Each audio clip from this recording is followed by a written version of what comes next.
Previously on the 0 to KSM challenge. We started the week by taking down the world boss, and for a second week in a row, we got loot. A cloak this time, massive upgrade. We then looted the vault and got tier gloves, which gave us our 2 set. We jumped into our first Mythic Plus of the day, overtiming a Jade 10. We got into an Academy 14, but we don't need to talk about that. After failing the 14, we went back there at a plus 10. We timed the run pretty smoothly and picked up some legs from the chest that we could later convert into tier. We then went back to my most dreaded place this series, Halls of Valor 12. We overtimed it with 37 deaths, but it gave me some rating and a ring, so I can't complain. Man, I hate that place. After that, we plus 2'd a knockout offensive. And the last place we went to was an Azure Vault 11. Overtimed of course, but we got a primal focus. But today was a new day, a new reset, and we start out at 385 item level and 1285 score. This was also the week that we wanted to obtain our 4 set, and this week we wanted to go hard and answer that question that we asked in the previous episode. Can you really achieve KSM by timing plus 13s only? Well, this week we're going to put that to the test. Obviously we're going to have to do this over the span of 2 weeks, but let's see how much progress we can make. So we start this reset like any other reset. The world boss of course, and oh man, I've received so many comments from you guys saying that you've been farming this since the beginning of Dragonflight and you are yet to receive any loot. Yeah, it's not just my DK, some of my ults have been getting a couple of pieces too. And I'm not quite sure how to tell you this, but we got into a group for the DK, 3rd week in a row, and you'll never guess what happened. Nah, fooled you. Oh, hurt my throat doing that. There you go, no loot, you happy? Yeah, you're probably not happy. Moving on. Next on the agenda for this week was to complete the weekly quest. This time, Mythic Zeros. And oh boy, this week you get a heroic cache. Nice. So I grouped up, I did an Algothers Academy, and then I decided to look for a group that was doing Ruby Life Pools, because I don't need the gear and it goes so much quicker.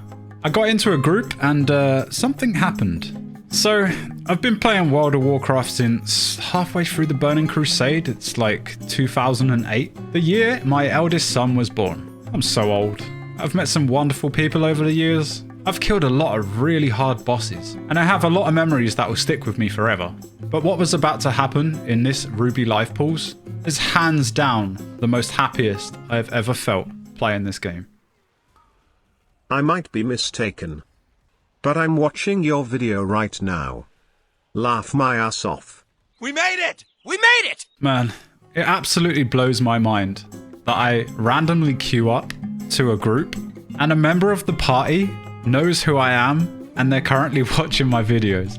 The same thing actually happened when I was just sat in Valdraken the other day. So it's happened twice so far. But I mean, I'm at the time of recording this just under 5k subs and people know who I am. Yeah, I just, words are hard, man. I'm so happy. Mum, I did it. I'm famous. So yeah, that happened. Anyway, we smashed through the Mythic Zeros and it was time to open the cache. And it decided to give me quite possibly the worst item ever. A neck piece, really? Think I'm gonna replace my lariat? Nah. After that very disappointing cache, it was time to open the vault. From the vault, we have 2 choices this week, and it worked wonders last week, so this week we're gonna do it again. We approach the vault, we use slappy hands,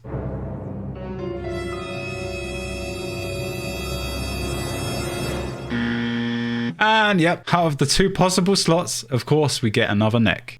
Is this a sign of what's to come? It wasn't all terrible though, we did get a massive upgrade on the feet, which bumped our item level up to 386. But then it was time.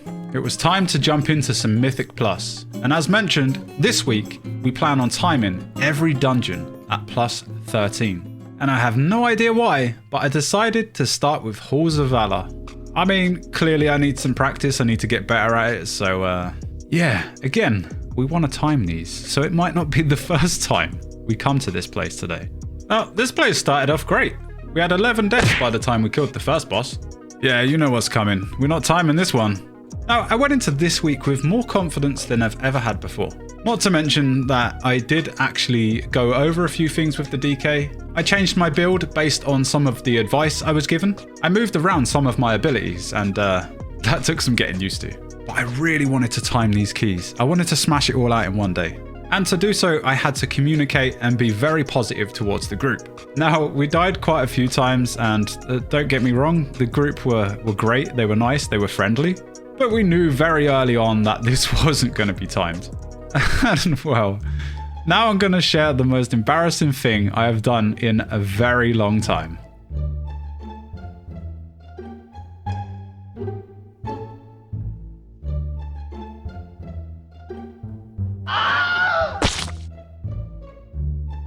Yeah, don't text and drive, kids. Don't text and drive. I cannot for the life of me understand how I did that. Like, how? I'm not alone, right? You guys have done that too? Surely. Man, I hope I'm not alone. Anyway, we eventually finished the run with 26 deaths, and I actually gained 13 rating, bumping our total score up to 1,298. Not only that, but we looted a helm from the chest. That meant that I finally acquired the last 2 pieces I needed to convert into tier and get our 4 set. This was huge. But now, a moment I've been waiting for a very long time. Finally obtaining our 4 set. And I just wanted to clear some confusion up. Now, I did indeed make mistakes in previous episodes where I assumed I knew how the catalyst worked, and I thought it was shared across characters, so if I use a token on my DK, I wouldn't have it on my Demon Hunter. In the previous episode, I also spoke about this, though I did correct my mistake and place text on the screen. A lot of you guys missed that. I received some comments basically correcting my mistake, but yeah, there was text on the screen, I did correct myself, so I derped, okay, it happens. So, for anyone watching, if you are confused about the catalyst, basically you can pick up a weekly either from the NPC next to the catalyst or the NPC next to the vault. Completing the weekly will give all of your characters an extra token for that week. Please note that if you miss a week, there is no catch-up mechanic, so you simply miss out. That's pretty much all I know about the tokens. I'm not sure if characters under level 70 also get those tokens. I did have a comment asking about this, so if anyone knows, please let me know in the comments below. I mean, I could fly over there on one of my ults, but I'm just lazy. So we convert our legs, we convert our helm, and finally we have 4 set. Oh, it feels good. Now, I don't know how this happened. I think I was flying from the catalyst to Val Draken. I went to the kitchen to get a drink. And well, we've had some stuff going on this week, so I kind of forgot about it and the game ended up logging me out. I logged back in and look where it put me. What a place to land. That could have been deadly. Alright, so back to the Mythic Plus, and now that I have my 4 set, I wanted to prove myself. So I took myself back to Halls of Valor once again. With seconds remaining at the last boss, we were at 83%. And sadly, we overtimed it by 19 seconds. Just a few less deaths. Come on, I just want to time this key. Yay, we got 6 rating, 1,304. I'm thrilled. Now, at this point, I wasn't exactly knocked for confidence. I thought I played pretty well, and I definitely improved. But there was one thing about my character that was really bugging me, and that was my belt. So I decided to take a break from Mythic Plus and research all the materials I needed for the unstable Frostfire belt. Now, as previously mentioned, the professions in general for dragonflight are incredibly overwhelming to me. I mean, it took me long enough to figure out how I could obtain the lariat. And well, the unstable Frostfire belt was, that was a different level. I was so confused about the things that you had to go and do to actually acquire the materials. I won't go too far into the details, but it basically reminded me of Ghostbusters. I had to get this device that only engineers could make, and sadly I couldn't create myself, so I had to go and buy one. And then I needed to purchase some cages. So I basically had to use this inhaler device to suck up these elite mobs. It sucks them up and places them into a cage, and then you need to leave them for 15 minutes. So leaving it for 15 minutes, I guess, gives it a long enough time to brew or something. You then right click on the cage to, I guess, open it, and then you're basically presented with the soul item itself, which is what I need for the belt. But yeah, this isn't explained very well and it's not a guide, so I'm just gonna leave that there. So I got all the items I needed. I decided to post a message in trade chat, and seconds later, I got a reply from a fellow DK.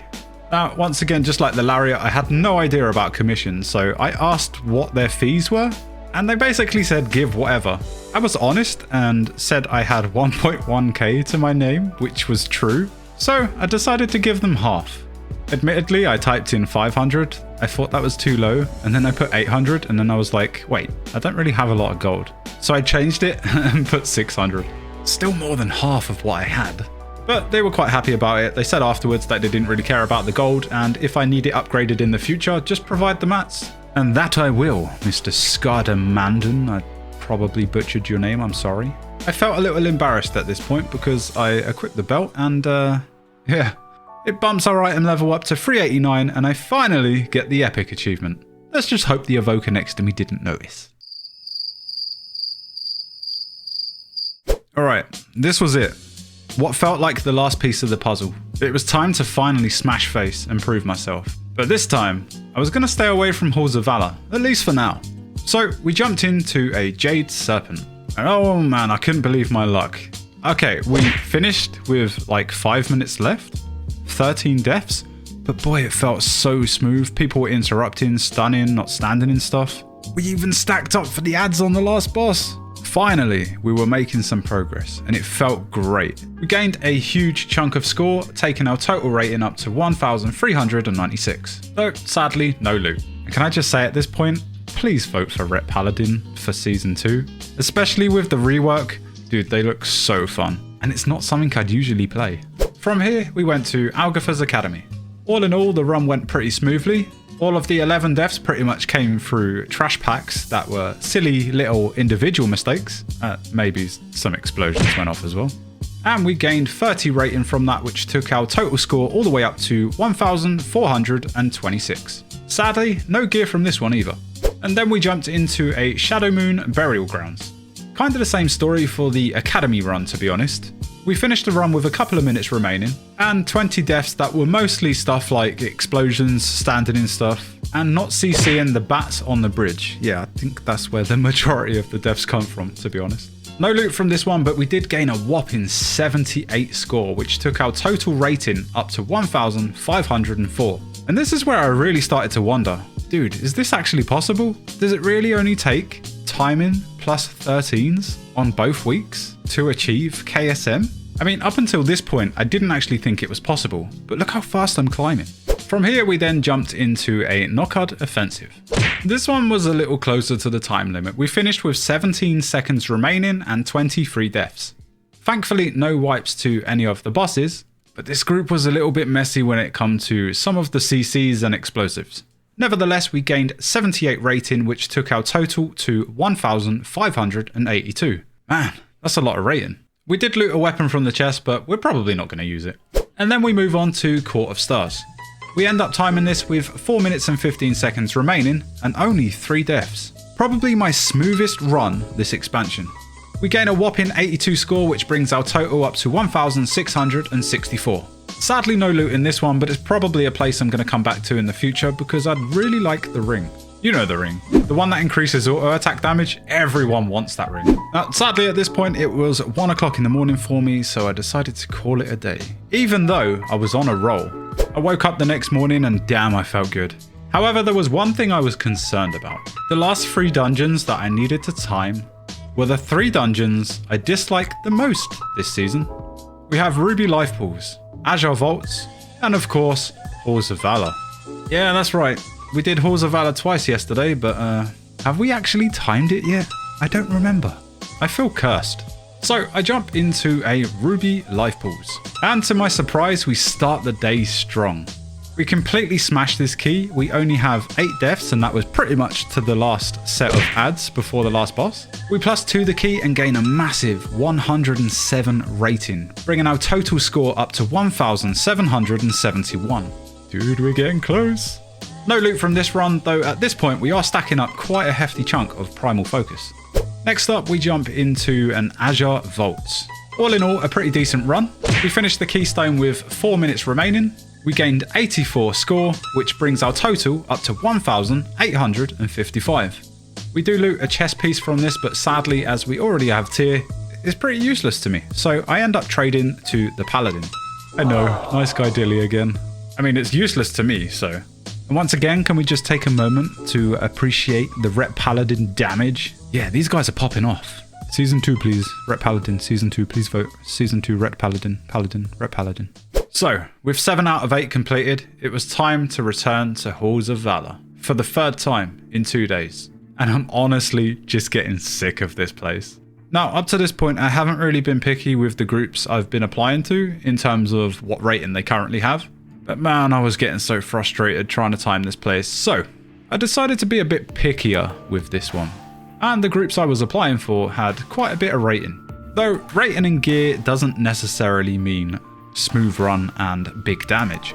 But I'm not gonna lie, that's pretty much what I was hoping for. I just wanted to get this place done. And well, let's just say, at least to begin with, I was not disappointed. Everyone's item level was near enough 400. Mobs were being CC'd and stunned. Thundering was being cleared. And oh boy, was the damage there. There were no deaths after the first boss. There were no deaths up to the second boss. Sadly, at the second boss, the healer did go down. But thankfully, I was able to position myself appropriately, combat res, and kill the boss with no further deaths. And yeah, people have been asking about CR. What's CR? Dilly, what's CR? What does CR mean? I think most of you guys call it a battle res, but I've been playing since the Burning Crusade, and the term we used back then was combat res. So yeah, CR. I know, back in my day, right? I'm old, okay? Don't try and change me. From here, we made our way to Fenrir. Sadly, on the way, we had a couple of deaths to explosives, and then... oh man, not the Go guy again. Oh well, it wasn't so bad this time. We defeated Fenrir, we had a death in the last phase, and I don't know if you've noticed by now, but we're not taking bears anymore. I've adjusted my route. I mean, we didn't get to take bears anyway, but that's not the point. I basically make the majority of the percentage up in the main hall. And on our way to Fenrir, just after the dragon, I take 2 of the balls to make getting to Fenrir just that little bit easier, because sometimes people pull stuff. You know, those butt pulls that hunters seem to be very good at. Sorry Keita, don't hate me, I love you. She is quite bad for it though. Now we get to the last 2 bosses, and we have 14 minutes to kill both the God King and Odin. And only 4 deaths. What's going on? The God King goes down, and only Odin remains. I was starting to think this was too good to be true. But the group was pumping some serious damage, and before I knew it, the boss was dead. We finally did it. But not only did we time it, we only had 4 deaths, and we +2'd it. We didn't get any loot once again, but I really didn't care. We gained an additional 13 rating, which took our total score up to 1,868. Holy moly. And that's where this reset comes to an end. We started this week at item level 385, and we end at 391. We obtained the unstable Frostfire belt and our 4 set, and our mythic rating score has gone from 1,285 to 1,868. So now goes my question to you guys. Do you think we're getting KSM next week? Timing a +13 for every dungeon for both fortified and tyrannical. Is it actually possible? Well, only time will tell, but it certainly looks that way. But before we head off, if you guys have enjoyed the video, a like would be much appreciated. Consider subscribing to the channel to see where this journey ends. And if you'd like to join me for some keystones, you can catch me live over on Twitch. Links to that can be found below. But that's me done, thanks for watching, and I'll see you in the next one.